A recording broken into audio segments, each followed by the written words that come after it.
Hello. Hello. I'm Kimberly. I'm Michael. And welcome to Real Takes. And Movie Break. And today we are reviewing the film Gladiator 2. 2. If you haven't, please subscribe to our channel so you never miss another review. And so you will be entertained. Are you not entertained? Are you not? This will be a spoiler review. So, be prepared. Be very prepared. So we'll talk about what we liked, what we didn't like, and if we would recommend watching this in the theater. I liked that this film reminded me to appreciate the year 2024 and that we are living in the year 2024. And even though as crazy as our world may seem, at least it's not as crazy as the Roman Empire. I liked the colors. I liked some of the lighting. I liked some of the costuming. I didn't even like that. Yeah, actually, no, I didn't really impress me.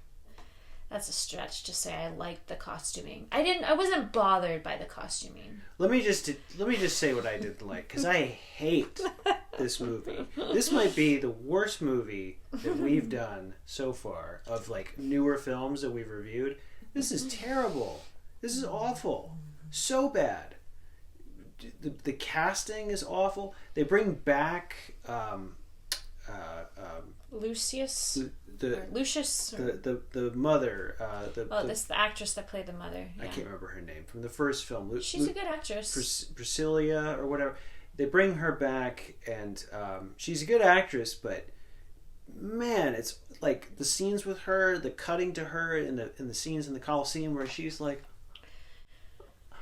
and Denzel is like so out of place. He's like he seems like he's lifted right out of Training Day and thrown into the Colosseum. I liked him better in Training Day. Like he's literally playing that guy from Training Day in this era. He was way better in like Macbeth. Yes. In like Macbeth, he was not bad, but yes. Not in this. The writing is like lazy. There's a scene with sharks in the Colosseum. They put water and how do they get the sharks? Yeah, they got a tank. They moved them in a tank. That made no sense. How they could possibly fill the Colosseum with water and sharks. That made no sense. So a sequel is typically a continuation of the first film. This was not a continuation. This was them attempting to repeat the same story that was already told in a much better way. They repeated the story in a worse way. Yeah, like what you just said. It's like some of the same stuff, same ground. Like there's an army that's coming in, and then he's going to lead them to take back Rome from the corruption that's crippled it. But it's all muddled, and the fighting isn't as good. The main guy, Mescal. His name is Paul Mescal. I was confused. I thought he was Pascal's brother. He's not. He's just an Irish. Oh. He's Irish. I was right. I was like, his accent sounds Irish. The accents were inconsistent throughout the whole film. Oh, Nobody had the same accent. The accents made no sense. But that guy is just not charismatic at all. No, he's boring to watch. He's a dullard. Goofy. He's like dull. It's like there's no life behind his eyes. It's like he's just saying lines. And he's a bowl of oatmeal. Not charismatic. Not even close to a fraction of the charisma Russell Crowe has. But not even of the time. Like, Russell Crowe seemed of the time in the movie. Like in this, the guy just seems lifted right out of, some casting room and just dirtied up to look like he's a gladiator. But he doesn't have... There's no way I believe that this guy could fight in a gladiator situation.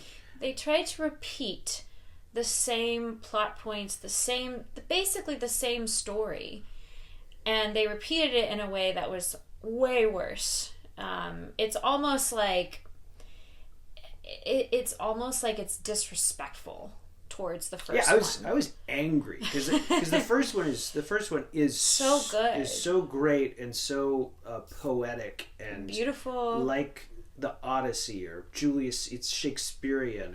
It's got all of the like great films like Spartacus or Ben-Hur or these things that I love, and it's like all of those things in one movie, and with Joaquin and Russell Crowe, and here you have just a really second-rate job. The same director. That's what's crazy. It's the same director, and I don't know if he's just getting old and tired, but the first Gladiator just blew my mind, and I don't like watching violence, and that's not what I liked about it, but the emotional depth and nuance all the actors brought to the characters, and it was emotionally impactful. The ending was touching and moving and beautiful. This one, they were just using other shots from the first movie to try to capitalize off of the first movie, doing nothing original. Shots. The flashbacks, instead of doing something original or continuing the story. Russell Crowe, apparently, he reacted to this movie. Oh, wow. And he was like, yeah, I think I signed over the rights to use me, so they used me without asking me. And apparently I had a son. I didn't know I had a son. And a lot of things I didn't know happened, I guess, happened. Like, that was his reaction. Yeah. You can tell the actors are trying to do the best they can with the poorly written dialogue. The scenes where he's picking up the dirt. He grabs a big chunk of it's gravel. It's overwrought. It's basically like they're taking everything that was good in the first one and they're putting it on in a way that's awful. Like, it's just I don't know. I was so bored during a lot of it. I hated the CGI, the cheesy, corny dialogue, the predictability. We were able to predict it. You could have done some really cool things with this. You could have gone really far into sort of the Caligula type stuff of which I was showing you. I was showing her some of the original Caligula, which is just crazy, and it just gets across how nutty things were in Rome, and you could have really leaned into that sort of territory of the decadence and the wild sort of debauchery that they got into, and actually taken some things from the first film that Joaquin Phoenix was playing with and go further, and go further with what it means to be a gladiator and to persevere and have a character that kind of actually truly lives up to or aspires to live up to the Russell Crowe, the Maximus character. You could have really done. You could have actually done a good job with this, and they didn't. So I give this a 1 out of 5. Yeah, there was no character development either. The characters didn't change hardly at all. So it was just like one note. And yeah, I didn't like the CGI.